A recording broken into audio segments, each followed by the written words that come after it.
Pak, melihat perkembangan laki itu bagaimana Pak? Saya sebagai salah satu pendiri ya, yang mendirikan itu sesuai dengan Akte 22 Februari ya, 2007. 18 tahun lalu ya, dibawa kepemimpinan Pak Burhan ini luar biasa. Karena saya kelembagaan kita sudah membentuk di 36 provinsi dan 360 kabupaten kota. Ini luar biasa. Kita mesti apresiasi.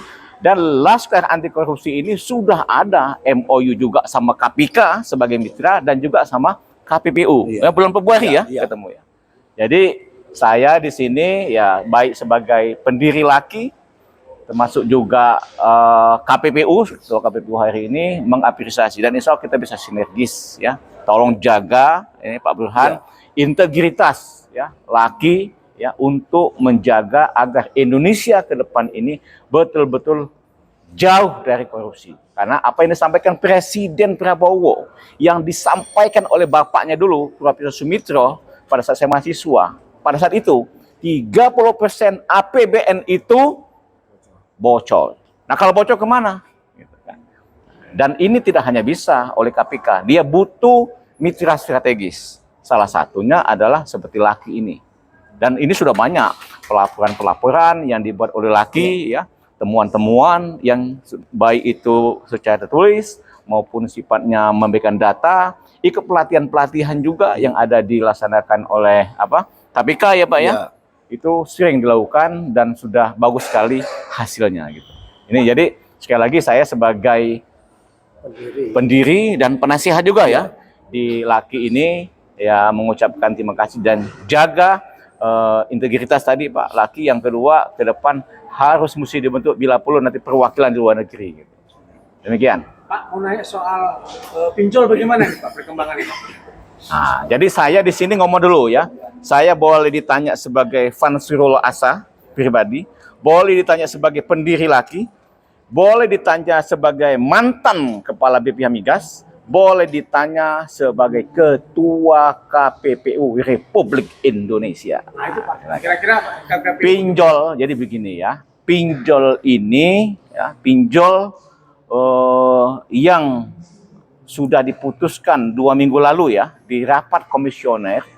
Jadi Rakom itu adalah pengambilan keputusan tertinggi di KPPU ya. Kita sudah tetapkan bahwa pinjol ini masuk ke persidangan. Menuju ke persidangan ini bukan sembarang.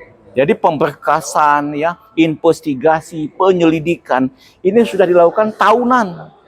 Jadi sebelum saya dilantik Presiden Jokowi tanggal 18 Januari 2024, bahan ini udah masuk dari periode sebelumnya.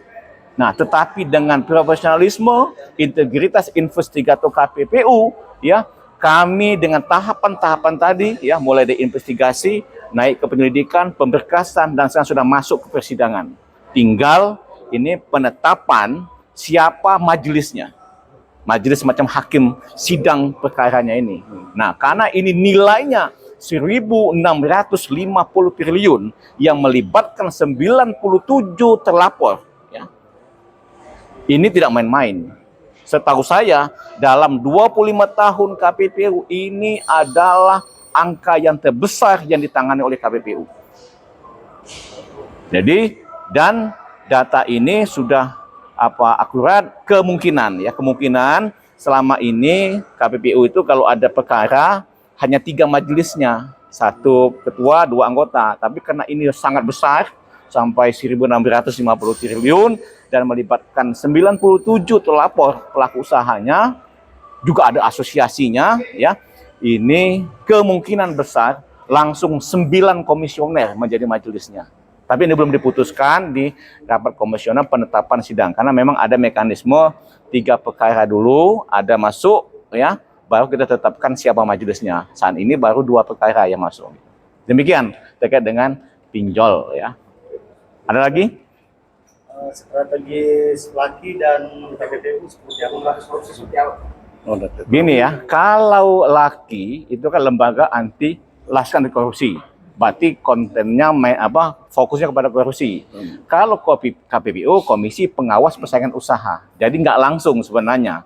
Tapi coba lihat, ya, dengan data KPPU selama 25 tahun, ya, hampir 600 perkara yang diputuskan oleh KPPU, mayoritas itu adalah masalah persekongkolan.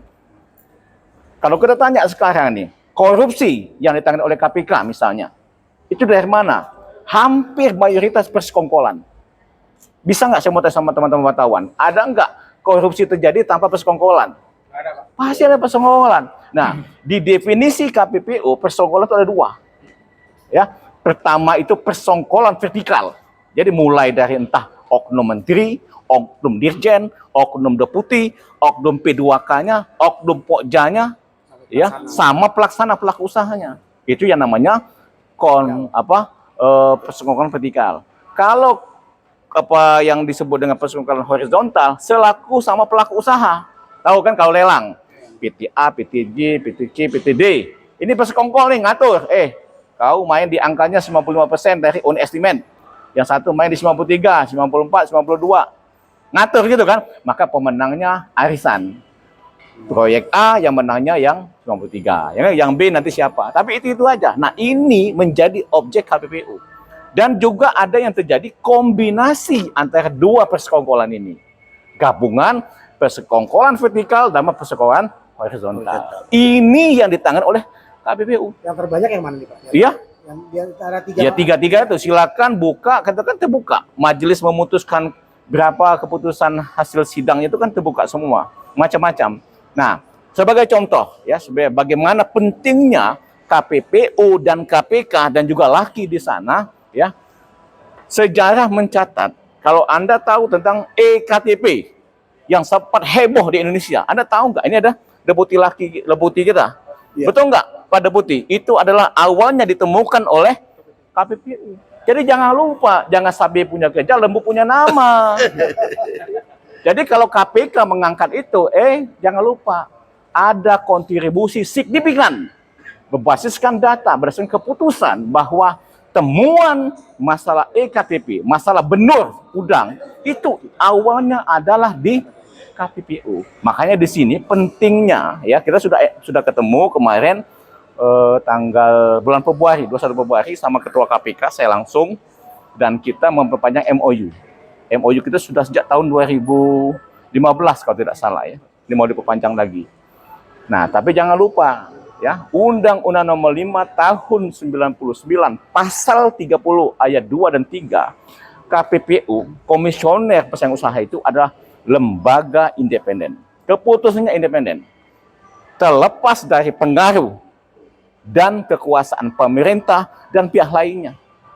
Ini bukan omongan saya, ini undang-undang yang ngomong yang sudah dirumuskan 25 tahun yang lalu. Gitu ya. Jadi, kalau kita ngomong masalah ini, kita kepengen dong, kalau sama KPK, kita kepengen ada azas kesetaraan, resiprokal, gitu ya. Jadi kalau data kami diminta juga oleh KPK, ya tolong dong dibantu juga. Kita ada PK besar, ya.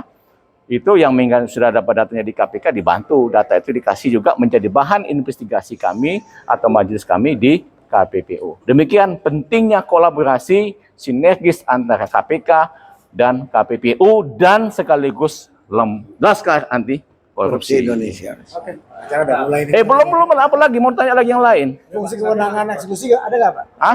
Kita punya fungsi kewenangan eksekusi. Pakai laut bagaimana, Pak? Yang mau pakai laut. Saya mau ngomong di sini ada yang penting. Kalian baca nggak saya dipanggil oleh KPK? Kenapa nggak dapat tanya? Gimana, Pak, soal Pertamina? Nah, itu saya tunggu sama kalian ini. Saya mau tanya di sini. Ini direkam ya. Saya mau tanya, ada Tempo nggak di sini? Belum datang, Pak. Belum datang. Hah? Ada Antara nggak di sini? Ada Kompas nggak di sini? Itu berita-berita menyesatkan. Ya, saya diperiksa oleh KPPU tanggal 14 Mei, hari Rabu. Ada yang melihat saya datang ke KPK? Saya tidak ada di KPK. Pada jam yang sama, saya teken MOU dengan Menteri Hukum. Ya, dari jam 9 sampai jam 11. Ada Kapolri, ada Menteri Perdagangan, ada segala macam. Kok ada berita begitu? Satu, ya, artinya tolong teman-teman wartawan, saya tahu bad news adalah good news. Mentang-mentang saya lagi ketua KPPU, kalian apaan? Dan yang kedua, kalian catat ya, saya yang membuka itu. Nih, tolong dibagikan itu. Saya sengaja, ya, karena ini saya di media sudah terbuka, nih. Ya, ini saya bukan.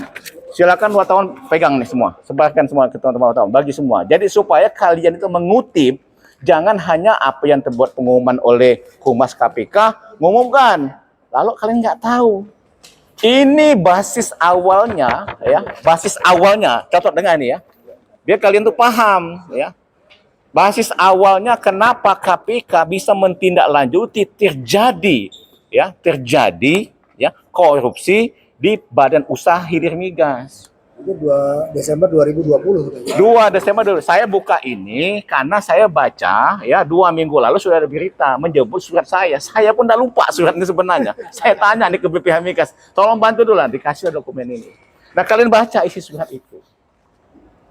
Jadi ya kawan-kawan semua, inilah basis ini. Kami menemukan ada misalnya, saya tidak mau sebut nama lah, kalian udah tahu mungkin ya, badan usaha yang punya alokasi dari Kementerian ESDM, Badan Dirjen Migas. Nah, alokasi gasnya itu mestinya digunakan dalam SK-nya itu sudah ada. Oh dia mesti jual itu ke pengguna akhir. PT A, PT B, PT C, PT D. Kok dia jual gas ini ke pelaku usaha lain yang nggak ada di SK tadi? Nah, kami dalam konteks BPH Migas saat itu bukan untuk masuk ke wilayah tadi. Karena di dalam Permen ESDM 06/2016 tentang ya alokasi gas dan niaga gas bertingkat, itu tidak ada sama sekali menyebut baik di definisi, pengertian dalam pasal-pasal dalam permen tadi satu kata pun menyebut yang namanya BPH Migas atau badan pengatur. Nggak ada. Kebetulan, kejelian. Di bawah saya ini kan ada 400 orang nih memverifikasi, tidak ditemukan. Oh, ada masalah ini. Saya buat surat kepada Dirjen Migas. Pak Dirjen Migas, ya saya tuliskan ke menterinya, Anda hati-hati. Anda buat permen. Permen tidak boleh jual alokasi gas kepada di luar itu masih bertingkat. Nah, itu yang saya tegur. Nah, jadi mestinya apresiasi yang luar biasa dong kepada siapa? KPPU. Kok KPP? Oh, kepada Kepala BPH Migas. Kebetulan siapa kepala BPH Migasnya waktu itu? Pan Sirolo Asa. Ya kan begitu. Tapi kalian wartawan dibilang saya tidak datang di sana, dibilang ke sana. Saya siap. Saya sebagai pribadi, ya sebagai mantan kepala BPH Migas atau KPU siap memberikan data informasi untuk memberikan data kepada KPK terkait dengan baik kasus ini maupun kasus lain. Bahkan bila perlu KPK membuka bukan hanya kasus 2 perusahaan ini, izin niaga yang punya alokasi gas ada puluhan perusahaan, betul nggak Pak? Ada pernah cek dong alokasi gas dikasih tepat sasarannya, gitu kan? Karena kalau saya ini konsisten, jauh sebelum saya kepala BPH Migas, ya saya BPH Migas itu 2017 sampai 2021. 5 tahun sebelumnya, iya. 2007, saya ada bentuk lembaga anti korupsi. Jadi dari kita laki masuk BPH Migas, kemudian bahkan masuk lagi KPPU. Dulu saja masih kepala BPH Migas, hari ini udah menjadi ketua KPPU. Lebih dahsyat lagi. Bukan hanya ngomong 15 juta dolar, hanya bukan ngomong yang masalah tadi berapa, 250 M, yang kita ngomong 1.650 triliun. Catat itu ya. Jadi tolong wartawan-wartawan semua, ini Anda baca, Anda kutip, ya. Saya siap untuk kolaborasi memberikan data informasi kepada KPPU terkait dengan masalah gas ini. Ini surat resmi saya, gitu ya. Tapi tolong teman-teman jangan juga mempelintir-pelintir. Saya ini nggak laporkan sudah ada yang tersangka juga masalah digitalisasi SPBU dan seterusnya. Oke, saya sudah ditunggu ke dalam. Kalau masih kurang cukup, Bapak catat lagi sama Pak Ipan. Selesai keluar, saya siap lagi ngomong. Ya, tolong dibantu. Ini demi kepentingan nasional kita. Terima kasih. Wassalamualaikum warahmatullahi wabarakatuh.